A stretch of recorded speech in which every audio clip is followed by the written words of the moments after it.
consider Amos and Hosea together. What have they got in common? That's a good place to start. They're among the minor prophets. Why are they called minor prophets?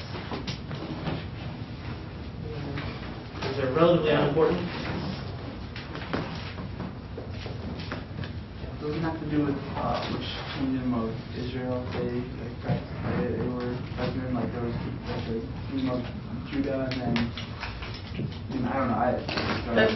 That's going to in fact turn out to be one of the differences between them. When it comes to their status as minor prophets, it's actually just talking about the size of the books. And in fact, because of the length of scroll, right, you didn't use a whole scroll for something very small, you'll sometimes see reference in the Jewish canon to the Book of the 12, right? The minor prophets are grouped together on a single scroll. And so because they're smaller than those books that got one scroll, like Isaiah, Jeremiah, Ezekiel, they're referred to as the minor prophets, whereas those that got a whole book to themselves referred to as the major prophet, doesn't actually tell us about their significance, though. And in fact, Amos is significant because he's probably the first of the prophets in the Bible, or mentioned in the Bible, to have an entire book or collection dedicated to his message, and we're going to ask why. They're both active during the 8th century BC, or BCE. What happens in the 8th century BCE that affects Israel and Judah? Does anybody remember? Yeah, go ahead. Was it the Assyrians or was it the exile? There's the Assyrians, and there is an exile involved. Right? The northern kingdom loses its status as a kingdom, right, a vassal kingdom with a king ruling over it. People are carried off into exile. And you also have the siege of Jerusalem. Right? And Isaiah, who is active also in the 8th century, but slightly later for the most part. These figures from the 8th century overlap with one another.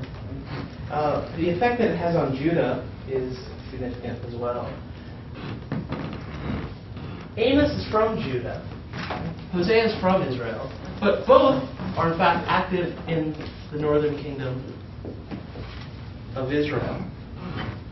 And in addition to the fall of the northern kingdom, which is a serious, tragic event in the history of that people, the siege of Jerusalem, right, the destruction of many cities there by the Assyrians, right, these are traumatic times, and it's probably the crises of this period that are the reason why the words of so many prophets from the 8th century BC have been preserved to the extent that they have.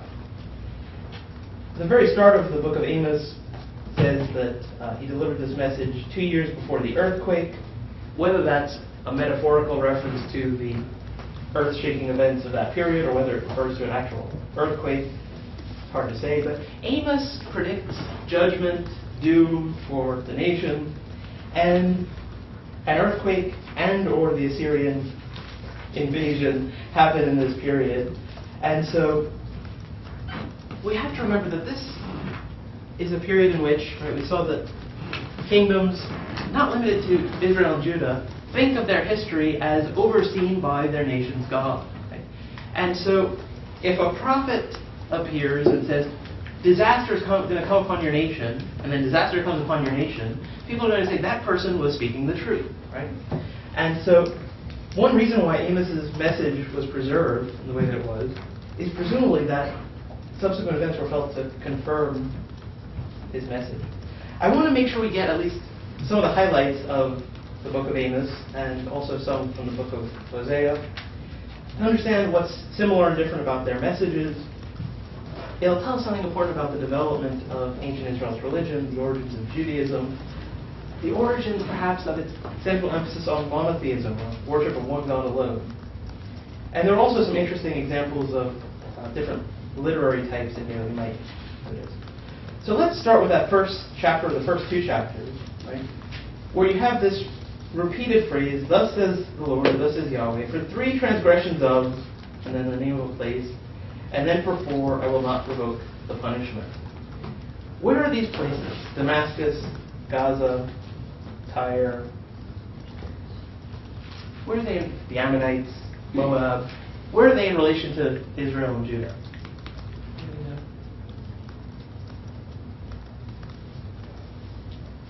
if you were to pull out a map and take a look, right, which you can do, in fact, some Bibles even have that right on the page there for you, right, in the opening part of Amos.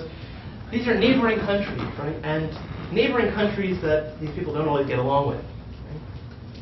What do you think would happen if someone were to stand up someplace in Washington, D.C., right, because Amos is active in the Northern Kingdom and in a major imperial center there.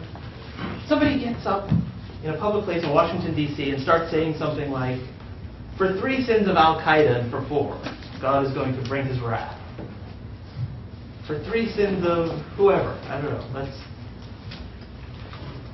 list anyone we don't like, anyone that we don't get along with. Do you think a crowd might gather? Do you think you might get an occasional amen, preach it, brother, or something like that? Amos is pronouncing condemnation on these neighboring city-states, kingdoms, peoples that Israel and Judah often don't get along with. Right? And so you can imagine, this message probably would have gone down well. When we get to chapter 2, verse 4, he even turns on his own people of Judah. Right? And so we have to imagine someone, I don't know, there's no one that we have these kind of on-again, off-again sort of political relations, but imagine you've got a guy, the guy who's preaching this is French. That's probably the closest we can come in our context. And it doesn't quite work, right? But you'll remember that sometimes with our political allegiances or lack thereof, people started getting freedom fries and all kinds of weird stuff that Americans sometimes do at various points. The guy's French, and he starts railing not just against various other countries, right, political enemies, right, Al-Qaeda or Iran or whoever it might be, but starts to let the French have it as well. Right? People might be fairly enthusiastic at this stage. Where he ends up, though, at the end of the list, in chapter 2, verses 6 and following, is for 3 transgressions of Israel and for 4 of not promotion punishment. And so he's done something which apparently prophets of ancient Israel and Judah sometimes did. He's not the only one who does it, but he does it quite powerfully and on a national level. He gets the people enthusiastically agreeing with his condemnation of other kingdoms, and then says, okay, now let's see what you guys have been up to. Right? And some of you may be familiar with the famous parable that the prophet Nathan is supposed to have told King David, right, about a sheep. Right? There's a guy who has just one little sheep, and there's a rich sheep herder who has lots of them, and that sheep herder takes the guy's sheep, right, not being content with what he has. And David is outraged, and then Nathan says, "You're the guy," right? And he's actually talking about his taking of another man's wife. Prophets getting people to join in condemnation and then turning the fingers back at them seems to be something that they did. We might ask, why is it for 3 transgressions and for 4? Could just be a leitmotif, right? Like you have the, do-da, day, that sort of thing, repeated thing just to liven it up a little bit. But if we look at the number of things that are said about the various other kingdoms, right? 3 plus 4 is 7, right? That's often a number that symbolizes completeness, fullness of something. And in the other cases, we don't have a full list of 7 things that they're doing wrong.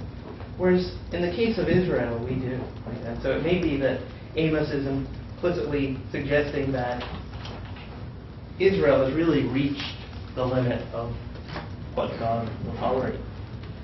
If we ask what kinds of things does Amos focus on, a phrase that's often used, and we used it last time, is social justice. They sell the righteous for silver, the needy for a pair of sandals. They trample the head of the poor into the dust of the earth, push the afflicted out of the way. Father and son go into the same girl, so that my holy name is profaned. They lay themselves down beside every altar, and there you might think it's going to be focusing on worship in the high places, wrong kind of worship. But the focus seems to be, they lay themselves down beside every altar on garments taken in pledge. You're all familiar with putting up something as collateral, right? When you have a loan. And there's legislation which eventually appears in the Bible. It's not clear when that legislation dates from, which actually addresses this kind of concern. You weren't allowed to take a person's garment as an assurance against a loan that you made to them. Right? You're basically, if the person is lending you their clothing. That means they're basically giving you the last thing that they have. And so it doesn't seem to be that they go to these high places, but that they go there, they sit down for worship or lay down for worship on garments taken in pledge. And in the house of their God, they drink wine bought with fines they impose. And so even when he mentions religious practices, he seems to be focusing on matters of social justice. And we're going to see how that compares and contrasts with some of the things that he says about, or some of the things that Hosea says. I want to just note a couple of things that are striking in terms of the literary form. As you can see, this is largely poetry, although there's some stories in here about Amos, which indicates that somebody took his words as they were remembered, or the gist of his message, and turned it into a book, which also included details about Amos. Amos chapter 5, verses 1 and 2, give us an indication of the importance of something that's often referred to as form criticism, right? Understanding types of literature. We recognize literary types, right? You can often tell what kind of song you're listening to just from the first chords, or even the twang or lack thereof in a first singer's voice. A Dear John letter, right, is different from any other kind of letter, for reasons that we don't need to go into. Here we have a lamentation in the house of Israel. What's a lamentation? Well, we've seen that they're psalms of lament. But if we think about lamentations and when and where they were used, one of the most common places where lamentations were used was at funerals. Right? And so when he says, "Fallen no more to rise is maiden Israel, forsaken on her land with no one to raise her up," he's basically carrying out a funeral dirge for this kingdom. And you can probably envisage how that makes the prophet's message more poignant. Right? If somebody gets up and is being critical of our nation and says, America's in serious trouble, you might or might not agree, but it's not going to necessarily move you. But what if somebody stands up and says, "Dearly beloved, we are gathered here today in loving memory of the United States of America"? If it doesn't send shivers down your spine, then you're clearly not patriotic enough, right? Maybe. I don't know. It affects you in a different way, right? And so here, the prophet is using this type of song, right? A lamentation, the kind of thing that's used in the context of funerals, in order to pronounce judgment. Basically, the nation's still alive, and yet he's begun the funeral service. He's carrying out last rites on the nation. And so the symbolism there is quite poignant. In verses 4 through 6, we also have a literary type that I mentioned in our previous class. I talked about inverted parallelisms, where you go through things in a particular order and then reverse it in the second part. "Thus says the Lord to the house of Israel, seek me and live, but do not seek Bethel, do not enter into Gilgal, do not cross over to Beersheba, for Gilgal shall surely go into exile, and Bethel shall come to nothing. Seek the Lord and live." And so at the beginning and the ending of that section, you've got seek and live. And then if you keep working inwards from there, you've got Bethel and Bethel, and then you've got Gilgal and Gilgal with Beersheba in the middle, right? So you've got sort of A, B, C, D, and then backwards in reverse order. If we look further on in this chapter, right, we get some more of the meat of what Amos is saying. And again, imagine somebody saying this in a church or a synagogue or a mosque or whatever kind of religious context might be familiar to you. Speaking on God's behalf and saying to the worshipers, "I hate, I despise your festivals, I take no delight in your solemn assemblies," verse 21. "Even though you offer me your burnt offerings and grain offerings, I will not accept them, and the offerings of well-being of your fatted animals I will not look upon. Take away from me the noise of your song. I will not listen to the melody of your harps, but let justice roll down like waters and righteousness like an ever-flowing stream." And so Amos is really focused on what the people are doing to one another, how they're treating the poor, the prevalence of injustice in this society. And we have a little tiny bit of personal information in chapter 7. we're told in verse 10 of chapter 7, Amaziah, the priest of Bethel, sent to King Jeroboam of Israel, saying, Amos has conspired against you in the very center of the house of Israel. The land is not able to bear all his words. For thus Amos has said, Jeroboam shall die by the sword, and Israel must go into exile away from his land. And tells him to go back and work as a professional prophet in his own country and not come here again. And Amos there says that he's not actually a professional prophet. Right? His work was something else. And so he had this sense of calling, of vocation, that there's this message that he needs to deliver. And so he goes to the northern kingdom and delivers it. As far as we know, after doing so, he returns back to the kind of work that he did earlier. One last thing to mention, right? This figure of Amos is often compared to preachers of fire and brimstone, doom and gloom, except it's noteworthy that in our national context, there's not so much focus on these issues of social justice from those sorts of figures a lot of the time.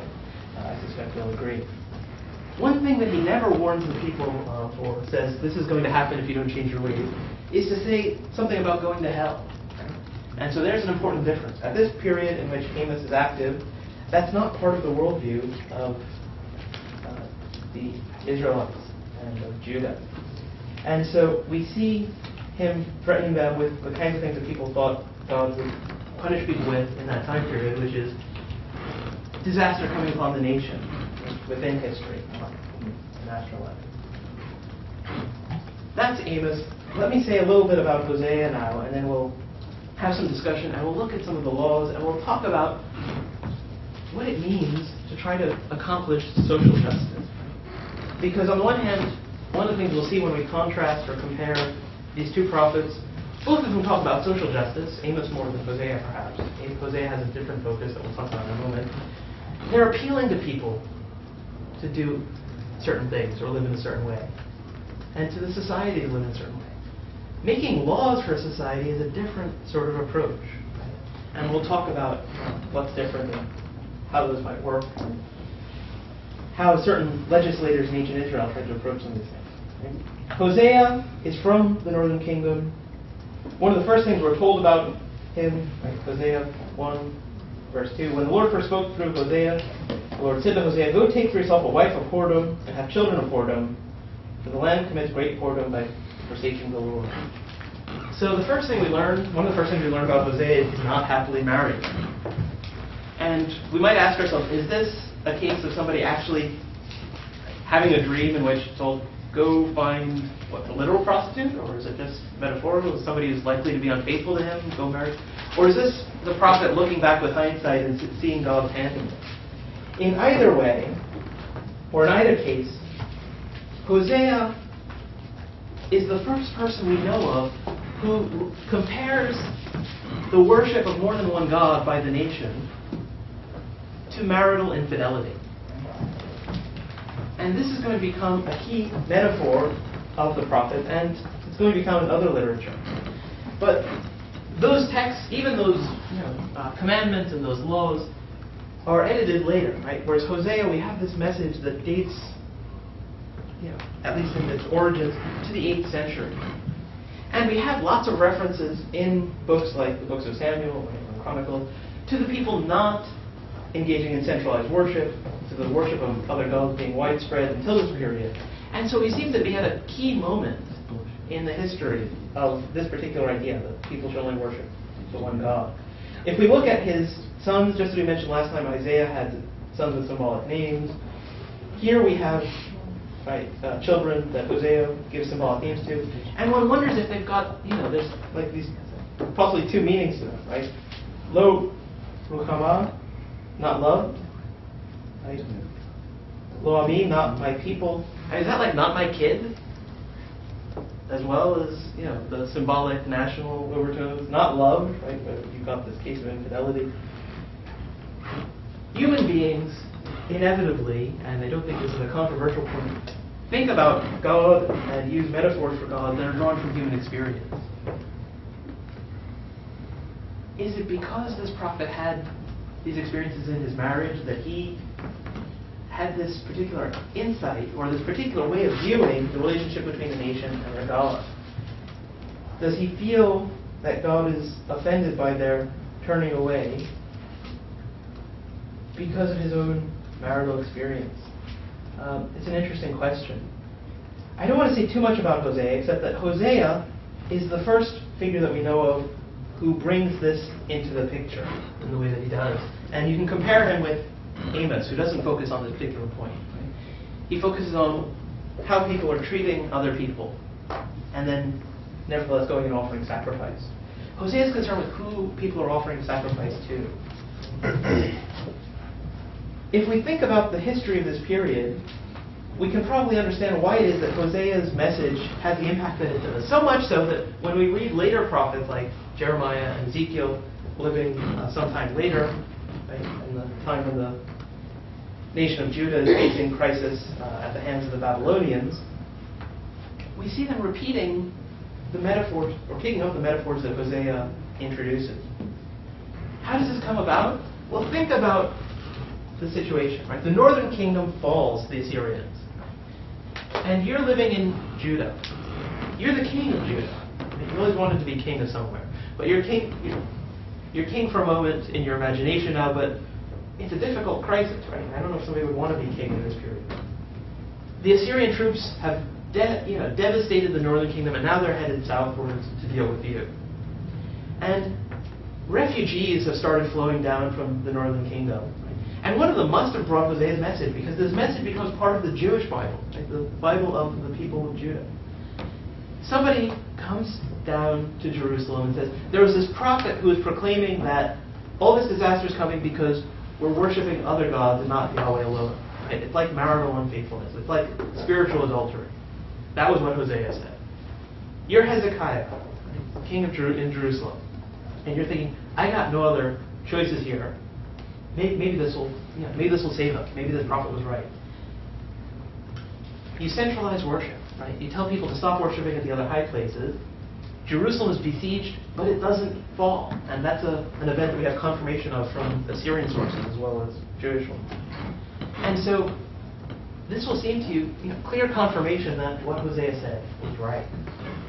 And so from this time onward, we have a movement among prophets and possibly against others calling for the people of Judah to worship one God alone and to give up the worship of others. But whether that's something that's a real radical innovation in this period, or whether it's a return to something that there were hints of earlier, is something that's much debated. So these are the first, or among the first two prophets who have their words, their oracles, their message collected and made the focus of a book in its own right. And that shouldn't surprise us. They're both active in a period of major crisis. The northern kingdom falls, the southern kingdom is besieged. And it seems that both of them have a major impact on the focus of Jewish religion, right, with its focus on social justice in terms of practical matters. Its focus on the worship of one God alone in terms of, strictly speaking, religious or spiritual matters. And we're going to see both of these elements taken up by the prophets who follow after them. And so there's a reason why we start with Amos and Hosea when we're looking at the works of these prophets, because they're among the earliest, and they really do set the tone for what comes later.